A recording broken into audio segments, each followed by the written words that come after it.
ہم سب کو بے انتہا محبت ہے اور یہ ایمان کی جان ہے. نبی پاک سے محبت نہیں تو ایمان بھی کمپلیٹ نہیں. اور جب نبی پاک علیہ الصلوۃ والسلام کو تکلیف پہنچے یا نبی پاک علیہ الصلوۃ والسلام کو کسی طرح کی کوئی ایذا پہنچے تو یقیناً جب امتی اس کو پڑھتا ہے سنتا ہے تو دل پر بھی تکلیف ہوتی ہے. ایک ایسا ہی واقعہ جس میں ہمارے آقا علیہ الصلوۃ والسلام کو تکلیف پہنچائی گئی, نبی پاک علیہ الصلوۃ والسلام پر جادو کیا گیا. ناظرین آج یہ واقعہ ہم سنیں گے اور یہ قرآنی واقعہ ہے اور اس کے ذریعے بہت ساری باتیں بھی سنیں گے. جادو کے بارے میں بڑے مسکنسیپشن ہیں لوگوں کے ذہنوں میں اور سمجھتے ہیں کہ جادو کا توڑ کرنے کے لیے بڑے عجیب و غریب عمل کرنے پڑیں گے, بڑے گناہوں والے کام کرنے پڑیں گے, اللہ کی ناراضگی والے کام بھی لوگ کرنے کے لیے تیار ہو جاتے ہیں, حرام اور ناجائز کام کرنے کے لیے تیار ہو جاتے ہیں اور سمجھتے ہیں کہ اس سے جادو سے بچا جا سکے. البتہ جادو کروانے کے لیے بھی لوگ بڑے ہی ناجائز اور حرام کام کرتے ہیں جو کہ جہنم میں لے جانے والے کام ہوتے ہیں. اللہ مجھے اور آپ کو ہمیشہ جادو ٹونے آصف سے محفوظ رکھے, ہر قسم کی بلاؤں سے محفوظ رکھے. اور آج قرآن کے ذریعے سمجھیں گے کہ جادو کا علاج کیا ہے, جادو ہو جائے تو بچا کیسے جا سکتا ہے, اور نبی پاک علیہ الصلوۃ والسلام پر جب جادو ہوا تھا, جادو کرنے کی کوشش کی گئی تھی, اس کا نتیجہ کیا نکلا. ناظرین توجہ کے ساتھ آپ نے سلسلے میں شامل رہنا ہے. روایت یہ ہے کہ لبید بن عاصم یہودی اور اس کی بیٹیوں نے نبی پاک علیہ الصلوۃ والسلام پر جادو کر دیا جس کا اثر پیارے آقا علیہ الصلوۃ والسلام کے جسم پر نمودار ہوا. طبیعت شریف جو ہے وہ کچھ ناساز ہونے, آپ کے قلب, آپ کی عقل مبارک اور آپ کے اعتقادات پر کوئی اثر نہ ہوا, صحت مبارک پر تھوڑا سا اثر ہوا. چند روز بعد حضرت جبریل امین بارگاہ رسالت میں حاضر ہوئے اور عرض کی یا رسول اللہ صلی اللہ علیہ وسلم, ایک یہودی نے آپ صلی اللہ علیہ وسلم پر جادو کر دیا اور جادو کا جو سامان ہے وہ فلاں کنویں میں ایک پتھر کے نیچے دبا ہوا. سرور کائنات علیہ الصلوۃ والسلام نے حضرت علی مولائے کائنات شیر خدا کرم اللہ تعالی وجہ الکریم کو بھیجا. انہوں نے کنویں کا پانی نکالا اور پتھر اٹھایا تو اس کے نیچے سے کھجور کے گھابے کی تھیلی برآمد ہوئی, یعنی کھجور کے جو چھلکے ہوتے ہیں اس طرح کی تھیلی برآمد ہوئی اور اس میں نبی پاک علیہ الصلوۃ والسلام کے منہ مبارک جو کنگھی سے ٹوٹے تھے اور کنگھی کے ٹوٹے ہوئے کچھ دندانے اور ایک ڈور یا کمان کا چلا جس میں 11 گٹھانے لگی ہوئی تھی اور ایک موم کا پتلا تھا جس میں 11 سوئیاں چبھی ہوئی تھی, یہ سب سامان پتھر کے نیچے سے نکلا. اور یہ مولا علی کرم اللہ تعالی وجہ الکریم یہ سارا سامان لے کر نبی پاک علیہ الصلوۃ والسلام کی بارگاہ میں آیا. اس کے بعد سبحان اللہ, اب اس کا توڑ کیسے آیا, اس کا علاج کیسے ہوا, اس کا حل کیا نکلا. جبریل امین اللہ تبارک و تعالیٰ کی بارگاہ سے سورہ فلق اور سورہ ناس لے کر آئے, یعنی اب جو سورہ فلق اور سورہ ناس ہے وہ نازل ہوئی اور ان دونوں سورتوں کو ملائیں تو ناظرین اس میں 11 آیتیں ہیں. ہر ایک آیت کے پڑھنے سے ایک ایک گرہ کھلتی جاتی تھی یہاں تک کہ سب گرہیں کھل گئیں اور پیارے آقا علیہ الصلوۃ والسلام بالکل شفا یاب ہوئے. سبحان اللہ سبحان اللہ. ناظرین اب اس واقعے سے بہت ساری باتیں میں نے اور آپ نے, پہلی بات یہ ہے کہ یہ بخاری شریف میں ہے کہ پیارے آقا علیہ الصلوۃ والسلام جب بستر شریف پر تشریف لاتے تو اپنے دونوں ہاتھوں پر دم کرتے اور اپنے سر سے پاؤں تک پورے جسم پر اپنے ہاتھوں کو پھرایا کرتے جہاں تک دست مبارک پہنچ سکتے. یہ عمل 3 مرتبہ فرماتے, یعنی نبی پاک علیہ الصلوۃ والسلام ان دونوں صورتوں کا اپنے اوپر بھی دم کیا کرتے. اور ایک اور جگہ پر بھی یہ ہے, حدیث عائشہ رضی اللہ تعالیٰ عنہا میں ہے کہ جب نبی پاک علیہ الصلوۃ والسلام کے گھر والوں میں سے کوئی بیمار ہوتا تو آپ علیہ الصلوۃ والسلام ان دونوں صورتوں کو پڑھ کر اس پر دم فرمایا کرتے. تو یہ نبی پاک کے معمول میں تھا. تو آج اگر ہم نے بھی کوئی بیمار ہو جائے, فیملی میں کوئی بیمار ہو جائے, اپنے آپ کو من آفتوں سے بچانا چاہتے ہیں تو اول آخر 3 بار درود پاک پڑھیں, سورہ فلق اور سورہ ناس کی تلاوت کریں, اپنے ہاتھوں پر دم کر کے اپنے جسم پر پھیر لیں, کسی مریض پر دم کر دیں, انشاءاللہ اس کی برکت ملے گی. یہاں ایک اور مسئلہ بھی سیکھنے کو ملے گا کہ تعویذات اور عملیات میں جس میں کوئی لفظ کفر و شرک کا نہ ہو وہ جائز ہے. اسی طرح گنڈے بنانا اور ان پر گرہیں لگا کر آیات قرآن اور اسماء الہیہ پڑھ کر پھونک مارنا بھی جائز ہے. یعنی تعویذات اگر شرک سے پاک ہیں, اگر کفریہ کلمات سے پاک ہیں تو وہ کرنے میں کوئی حرج نہیں, وظائف کرنے میں کوئی حرج نہیں. یہ قرآن و حدیث سے ثابت ہے اور آپ نے یہ سنا. ناظرین سیکھنے کو کیا مل رہا ہے؟ خلاصہ یہ ہوا کہ سورہ فلق یعنی قل اعوذ برب الفلق اور قل اعوذ برب الناس, یہ دونوں صورتیں جن اور شیاطین, نظر بد اور آسیب اور تمام امراض خصوصاً جادو ٹونے کا مجرب علاج ہے. ان کو لکھ کر تعویذ بنائیں, گلے میں پہنائیں اور ان کو بار بار پڑھ کر مریض پر دم کریں اور کھانے اور پانی اور دواؤں پر پڑھ کر پھونک دیں اور پھر مریض کو کھانا وغیرہ کھلائیں. انشاءاللہ عز و جل ہر مرض اور بالخصوص جادو ٹونا دفع ہو جائے گا, مریض شفا یاب ہو جائے گا. اسی طرح قرآن مجید کی دوسری تمام صورتوں کے خصوصی خواص ہیں جن کو بہت خوبصورت کتاب جنتی زیور ہے اس میں بھی آپ پڑھ سکتے ہیں ناظرین. اسی طرح ہمیں چاہیے کہ قرآن پاک کی تلاوت کرتے رہے. قرآن پاک کی ہر حرف میں شفا ہے, برکتیں ہیں.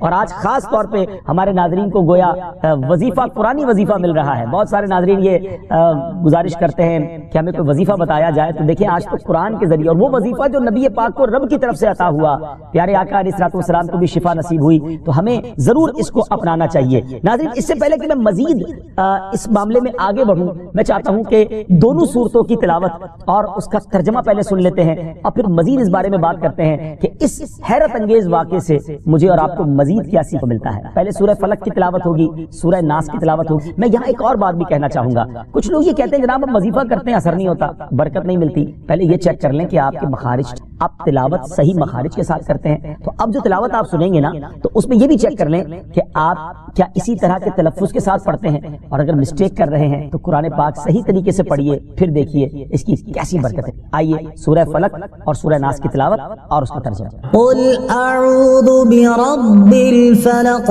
من شر ما خلق ومن شر غاسق اذا وقب ومن شر النفاثات في العقد ومن شر حاسد اذا حسد.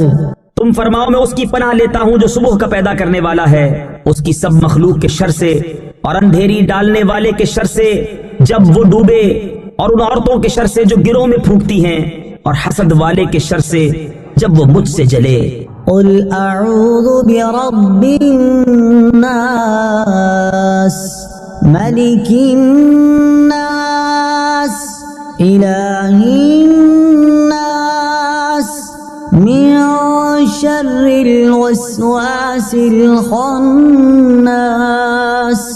الذي يوسوس في صدور الناس من الجنة والناس.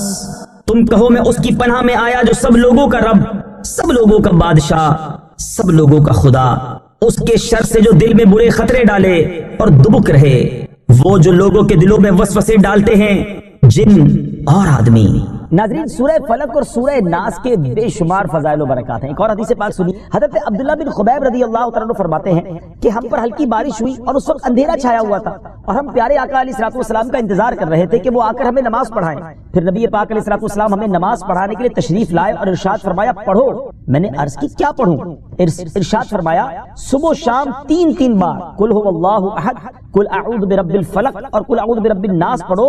ان کی تلاوت کرنا تمہیں ہر بری چیز سے بچائے. چلیں ایک اور وظیفہ مل گیا, سورہ اخلاص کو بھی شامل کر لیں. تو صبح و شام پڑھیں تو انشاءاللہ بری آفتوں سے, مصیبتوں سے, جادو ٹونے سے, آسیب سے, ان طرح کی بلاؤں سے انشاءاللہ محفوظ رہیں گے. ناظرین, یہاں کچھ مسائل بھی سیکھ لیتے ہیں. حضرت اسماء بنت امیس رضی اللہ تعالیٰ عنہ نے عرض کی, یا رسول اللہ صلی اللہ تعالیٰ علیہ وسلم, جعفر کے بچوں کو جلد نظر ہوتی ہے, کیا مجھے اجازت ہے کہ ان کے لیے عمل کروں؟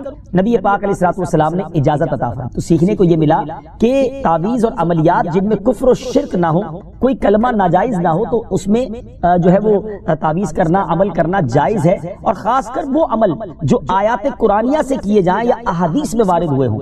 اسی طرح چند مسائل بھی سیکھنے کو ملے. یہ دونوں صورتیں جو ہیں ان کے شان نزول سے ہمیں معلومات کیا ملتی ہے. نمبر 1, جادو اور اس کی تاثیر حق ہے. کچھ لوگ جادو کا انکار کر دیتے ہیں, یہ درست نہیں. جادو اور اس کی تاثیر حق ہے کیونکہ قرآن میں اس کا ذکر ہے, اور نبی پاک علیہ الصلوۃ والسلام پر بھی آپ کی صحت مبارک پر اس کا اثر ہوا. نمبر 2, نبی کے جسم پر جادو کا اثر ہو سکتا ہے, جیسے تلوار, تیر اور نیزے کا بھی اثر ہوتا ہے. یہ شان نبوت کے خلاف نہیں ہے.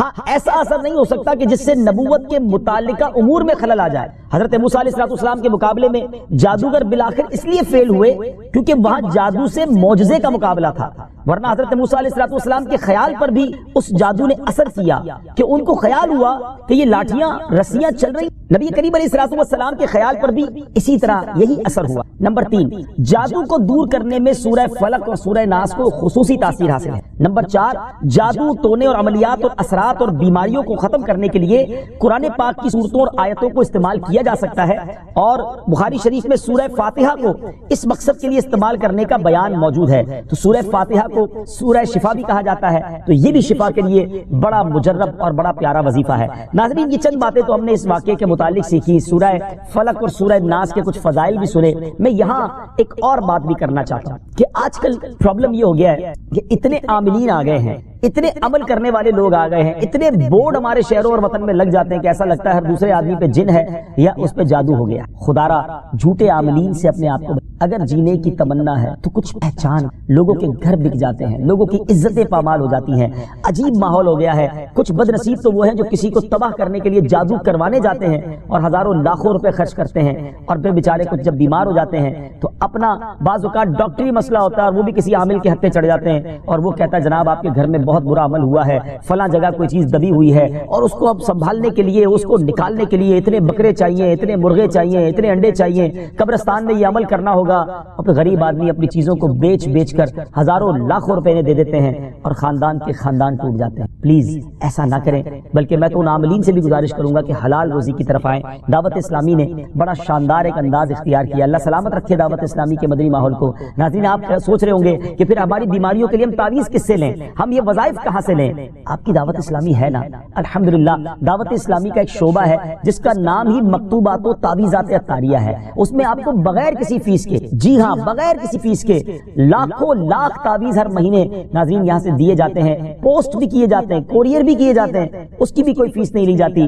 تو یہ تعویذات آپ دعوت اسلامی کے مرکز سے رابطہ کر کے لے لیجئے۔ آن لائن تعویذات کی سروس بھی موجود ہے، حالانکہ دعوت اسلامی کا اس ڈپارٹمنٹ پر لاکھوں کروڑوں روپے خرچ ہو رہا ہے، مگر اس لیے اس کو فری رکھا ہے تاکہ امت کے لیے آسانی ہو، دکھیاری امت جو ہے ان کے مسائل حل ہو جائیں، نہ جانے کس کی دعا لگ جائے اور ہمارا بیڑا پار ہو جائے۔ ہاں اس میں یہ ضرور میں کہوں گا کہ وہ لوگ جو یہ پروگرام دیکھ رہے ہیں اور ان کو لگتا ہے کہ میں اس شعبے کو سپورٹ کروں، دعوت اسلامی جس شعبے میں خرچ کر رہی ہے اور نہ جانے کتنے دکھیارے مسلمانوں کی دعائیں لے رہی ہے، تو اگر آپ دعوت اسلامی کے شعبہ تعویذات عطاریہ میں سپورٹ کرنا چاہتے ہیں، اپنا ڈونیشن دینا چاہتے ہیں، تو بھی ہم سے رابطہ کر لیجئے۔ لیکن پلیز ان جھوٹے عاملوں سے اپنے آپ کو بچائیے۔ اور مجھے جو ناظرین سن رہے ہیں، ہر بندے پر جادو نہیں ہوتا، ہر بندے پر جن نہیں آ جاتا، ہر بات میں وسوسہ نہ لایا کریں، وظائف پڑھ لیا کریں۔ صبح شام یہ وظیفہ ہمیں نبی پاک نے دے دیا ہے، صبح گھر سے پڑھ کر نکلے، شام گھر پر آ کر سونے سے پہلے پڑھ لیں، آیت الکرسی سونے سے پہلے پڑھ لیں، اللہ نے چاہا خیر آپ کا مقدر رہے گی۔ اور مزید ضرورت ہو تو دعوت اسلامی کے اس شعبے سے رابطہ کر لیں۔ میں امید کرتا ہوں کہ آج کے اس واقعے سے ہمیں یہ سیکھنے کو ملا کہ قرآنی وظائف کی کیا اہمیت ہے اور جائز وظائف کرنے میں، تعویذات کرنے میں کوئی حرج نہیں۔ آخری نبی پاک علیہ السلام کو پتہ چل گیا، جبریل امین نے بتا دیا کہ جادو کس نے کیا، مگر نبی پاک علیہ السلام نے بدلہ نہیں، سزا نہیں، اس لبید بن عاصم کو، اس کی جو بچیاں تھیں، جو بھی لوگ تھے جادو کرنے والے، سب کو معاف کر دیا۔ اللہ انہیں پتہ چل جاتا تھا کہ کس نے ظلم کیا ہے، پھر بھی معاف فرماتے، اور ہم شک کی بنیاد پر بدلہ لے لیتے ہیں۔ کوئی عامل کہہ دیتا ہے تمہارے گھر میں سین نام کی کوئی عورت ہے، اس نے یہ کیا ہے، اب جتنے سین نام والے ہیں سب کے ساتھ بدگمانی شروع، جب سے سب سے لڑائی شروع، سب کے بارے میں برا سوچ۔ انسان ہی سے معافی کرنے والا ذہن، معاف کر، اللہ تعالیٰ آپ کو رحم کریں گے، آپ پر رحم ہے۔ اللہ مجھے اور آپ کو نبی پاک علیہ السلام کی اس مبارک سیرت سے سیکھنا نصیب فرمائے کہ اگر کسی سے غلطی ہو بھی گئی ہے، کسی نے ہمارا برا چاہا بھی ہے اور پتہ بھی چل گیا ہے، تو معاف کرنا اللہ مشکل ضرور ہے، دل چاہتا ہے میں بھی بدلہ لوں، لیکن مزہ بھی تو یہی ہے نا کہ دل چاہ بھی رہا ہے، غلط بھی کیا ہے سامنے والے نے اور میں بدلہ لے بھی سکتا ہوں، پھر بھی اللہ کی رضا کے لیے معاف کر دیں اور اس نیت سے معاف کریں، میرے مالک میں تیرے بندے کو معاف کر رہا ہوں، تو مجھ گناہگار کو اللہ کریم ضرور کرم فرمائے گا۔ اور یہی اسلام کی خوبصورتی ہے۔ اللہ مجھے اور آپ کو معافی اور درگزر کا ذہن نصیب فرمائے۔ ہمارے سلسلے پیغام قرآن میں یہی کوشش کرتے ہیں کہ قرآن پاک سے کوئی میسج، کوئی پیغام آپ کی طرف بڑھایا جائے، تو آج الحمدللہ آپ کے لیے یہ پیغام تھا کہ قرآن پاک پڑھیے، اس پر عمل کیجئے، اس کو پڑھ کر اپنے اوپر دم بھی کیجئے، اور پھر کسی سے غلطی ہو جائے۔ وقت ہوا ہے ایک اگلے سیگمنٹ کا، جس کا نام ہے تعارف۔ ناظرین وقت ہوا ہے ہمارے بہت ہی خوبصورت سیگمنٹ تعارف قرآن کا، اور آج تعارف قرآن میں ہم قرآن پاک کی انہی دو سورتوں کی بات کریں گے جس کا ذکر ہم نے اپنے سلسلہ پیغام قرآن میں کیا، یعنی سورہ فلق اور سورہ ناس۔ سب سے پہلے بات کرتے ہیں سورہ فلق کی۔ سورہ فلق مدینہ منورہ میں نازل ہوئی، اور ایک قول یہ ہے کہ مکہ مکرمہ میں نازل ہوئی۔ پہلا قول زیادہ صحیح ہے کیونکہ اس کے شان نزول سے اسی کی تائید ہوتی ہے۔ رکوع اور آیات کی تعداد، اس صورت میں ایک رکوع اور 5 آیتیں۔ فلق نام رکھنے کی وجہ، فلق کے کئی معنی ہیں اور یہاں اس سے مراد صبح ہے، اور چونکہ اس صورت کی پہلی آیت میں لفظ موجود ہے، اس مناسبت سے اسے سورہ فلق کہتے ہیں۔ پیارے آقا علیہ السلام نے ایک بار اس سورت کے بارے میں ارشاد فرمایا، کیا تم نے نہیں دیکھا کہ آج رات مجھ پر ایسی آیتیں نازل ہوئی ہیں جن کی مثل نہیں دیکھی گئی؟ وہ آیتیں قل اعوذ برب الفلق سورت کے آخر تک اور قل اعوذ برب الناس سورت کے آخر تک ہے. سبحان اللہ. تو اس سورت کے بارے میں بڑے فضائل نبی پاک علیہ الصلوۃ والسلام نے ارشاد فرمائے. ایک بار حضرت عابس جوہنی رضی اللہ تعالیٰ عنہ سے روایت ہے کہ نبی پاک علیہ الصلوۃ والسلام نے ارشاد فرمایا میں تمہیں وہ کلمات نہ بتاؤں جو شریر جنات اور نظر بد سے اللہ تعالیٰ کی پناہ طلب کرنے میں سب سے افضل ہے. انہوں نے عرض کی یا رسول اللہ صلی اللہ تعالیٰ علیہ وسلم کیوں نہیں, آپ ضرور بتائیے. ارشاد فرمایا وہ کلمات یہ دونوں صورتیں ہیں, قل اعوذ برب الفلق اور قل اعوذ برب الناس. سبحان اللہ.